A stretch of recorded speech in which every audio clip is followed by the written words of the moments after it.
This is problem 13.126 on page 876. The 18,000 kilogram F-35B uses thrust vectoring to allow it to take off vertically. In one maneuver, the pilot reaches the top of her static hover at 200 meters. The combined thrust and lift force of the airplane applied at the end of the static hover can be expressed as, well, I'll go ahead and write it down. F equals 44T plus 2,500 T squared in the I direction plus 250 T squared plus T plus 176,800 in the J direction, where F and T are expressed in newtons and seconds respectively. Okay. Determine A, how long it will take the airplane to reach a cruising speed of 1,000 kilometers per hour. So cruising speed 1,000 kilometers per hour. They say though that this is defined to be in the x direction only, so that must be I. And then the altitude of the plane at this point in time. Okay? Now we have to be careful because they've told us that the aircraft begins 200 meters above the ground initially. That's not a good F-35, but I'm not an airplane designer, so who cares? So this is the static position, and then apparently this force is applied, and eventually we reach a speed of 1,000 kilometers per hour. Let's go ahead and convert this to meters per second. It'll be a little bit more, well, I guess it could be that. So there's 1 hour per 3,600 seconds, and of course there's 1,000 meters per kilometer. So do me a favor, please. Take 1,000, well, take 1,000,000 divided by 3,600. What do you get? So we can get the final velocity. Meters per second. So 1,000,000 divided by 3,600 is how much?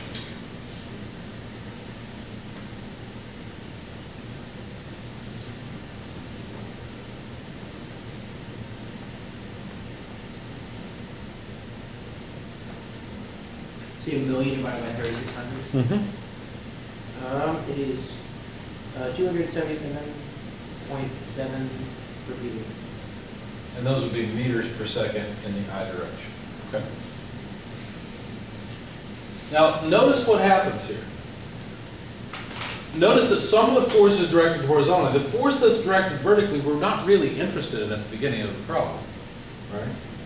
The question is, how much time would it take for this force to cause that speed? Well, let's use the impulse momentum equation, and I'm going to use only the I direction.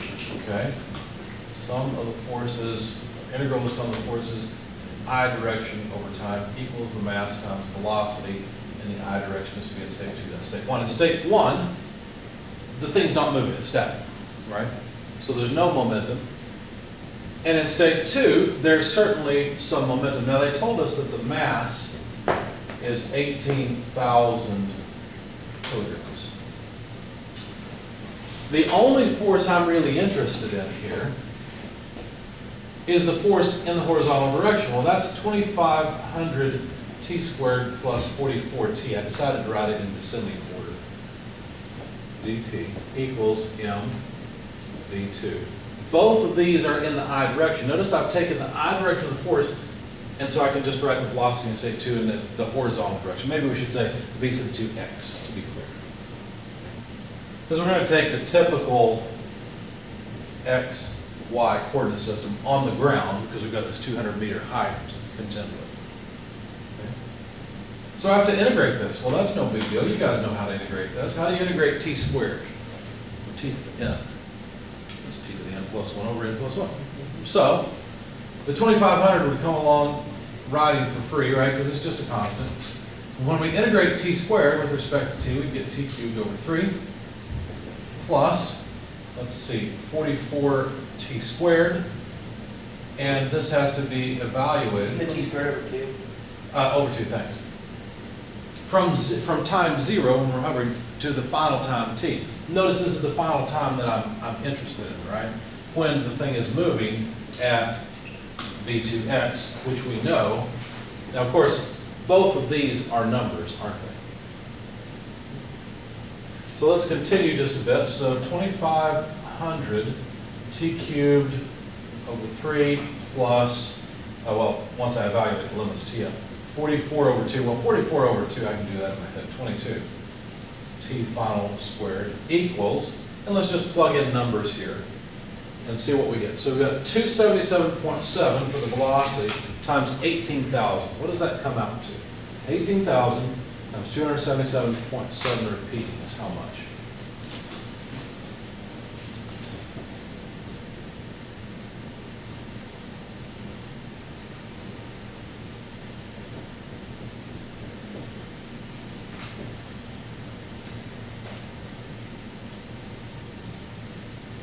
Getting 5 million. 5 million. Exactly or rounded off? Exactly. Oh, no. 5E6. Let's check our units and make sure everything's okay. We've got kilograms, meters per second on this side. On this side, what do we have? Well, we had newtons multiplied by seconds. Right? Because dt is just a differential amount of time. It's still measured in seconds. So we have newtons times seconds. Well, what is a newton? It's a kilogram meter per second squared. If we then multiply that by seconds, sure enough, we have kilograms meters per second. So life is good, everything works. We have consistent units. And now, if we could just solve for this time, we'd be done. There's probably a way to solve a cubic equation. I don't remember what it is. You know what I'm going to do. Goal seeking, right? Why not? That's easy enough. So on the left-hand side of the equation, we've got, what, 2,500 over 3 times the final time cubed. And then we have to add to that 22 times the final time squared. That is all I've done is set aside a cell to represent the final time. I'm going to guess 5 seconds. Who knows? And on the right-hand side of the equation, I've got 5 million. So if I say 5E6, it knows that's a million. The error is just the difference between the two. Quite a bit of error. 10,000 is nowhere near 5 million, so it's goal seek to find the answer. Let's see. Theta, whatever analysis, goal seek. Set the error to 0 by changing the time. There we go. It takes 18.1624 seconds according to this. Okay? So if I solve this equation for final time, I find it takes 18.1624 seconds. That should be enough precision. There's probably more decimal places, but okay? So that's how long it takes. That's the answer to the first question. The other question is, how high will the craft be at that point? Well, that's a different question, isn't it? That's a displacement thing. So it'll be 200 meters plus however high it flies. Well, we have the force here, but notice that the velocity will vary over time, won't it? So I think probably going back to F equals ma will be the easiest way to solve this, because otherwise I'd have to integrate the velocity over time. I'd rather not do that. So let's see, if we say that the force in the vertical direction is just this,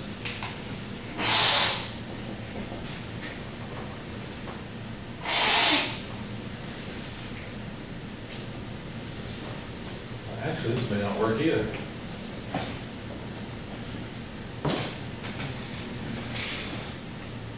Oh, that'll work. Yeah, we'll have to integrate some more, but that's okay. So if we divide by mass, then this is the acceleration.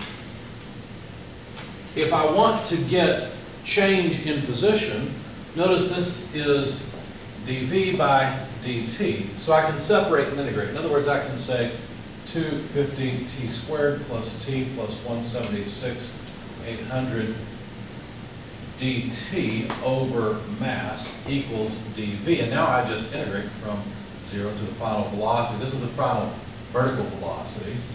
from 0 to time t, but I know what the final time is, don't I? Now, I'm really not interested in the fact that I've got dv here, because once I get this, I'll get the change in velocity, right? In other words, I'll have the final velocity in the y direction minus the initial. I don't really want to integrate. I will eventually integrate to the final, but let me, instead of integrating to the final time, let me integrate to an arbitrary time so that I just get the velocity in the y direction. Why? Because now this will give me the velocity in the y direction as a function of time, right? So let's do that. That's easy. Let's just say 1 over m times 25 or 250 t cubed over 3 plus t squared plus 176,800t evaluated from 0 to some time t is equal to the velocity in the y direction as a function of time. Okay. But what is the velocity in the y direction as a function of time? Well, isn't it dy by dt? So can I play the same game again? Separate and integrate again? I'm going to need this amount of time, but we've fortunately got it on the computer. I guess I'll move it over here. So the final time is 18.1624 seconds. Okay. So if I evaluate that, I would just get 1 over m. Basically, once I evaluate it, that's what I'm going to get, right? So now, if I integrate both sides again by moving dt to the other side, no, get that out of there. I'll get the change in y position, right? I'll go from y position of 0. Now I want to go to the final y height by going from 0 to the final time. Well, that's easy to integrate. 1 over m times 250 over 3 t to the 4th over 4 plus t cubed over 3. Let's see, plus, oh, did I make the same mistake? No, I didn't. I did. That should be over 2. T squared over 2. I made that mistake a moment ago. So this would actually be t cubed over 6. Because t cubed over 3, 2 times 3 is 6. So 176,800 t squared over 2. Won't make that mistake again, I hope. Evaluate it from 0 to tf. That should be the final y height. Well, not really final. It's how far it moved above this position. So I'll have to add 200 to it. That'll give us the height of that. All right. So basically, to evaluate this, all I have to do is put an f on each one of these times. Now we've done it. So I need to calculate. Now, I don't know about you, but I don't like typing something like this into my calculator. I prefer to use Excel. So I think I'll just jump over to Excel and let it be my complicated calculator. I've already got the time in Excel, so why not? The mass is 18,000 kilograms. I guess we should check units forward here. Well, there's not an easy way to do that really, because... Is the camera recording this the problem? Yeah. Shouldn't we? I'm just describing, I'm just using a calculator. I'm just evaluating this expression. All right. So all I'm going to do is plug this final time in here. All right, so let's see.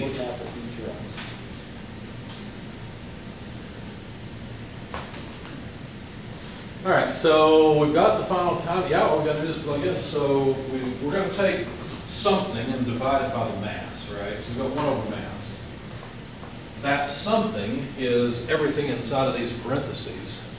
So 250 over 3, fairly 250 over 12, times the time, what is it, the 4th power? Yes. Yeah, 4th power. And then plus the next term, which is the final time to the 3rd power over 6.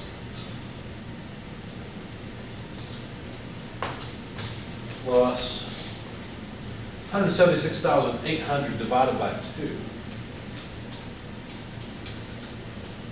times the final time squared.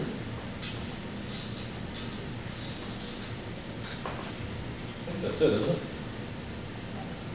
So the final height is 1,746 and some change in meters above the 200 meters. So this comes out Let me try a calculator, I'm just gonna round it off, 1746, it's .04, but who cares about that?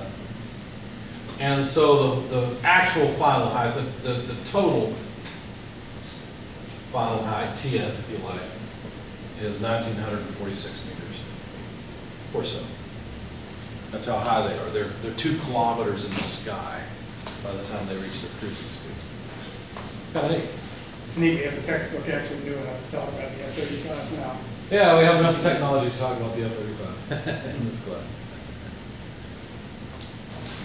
Any questions about all this?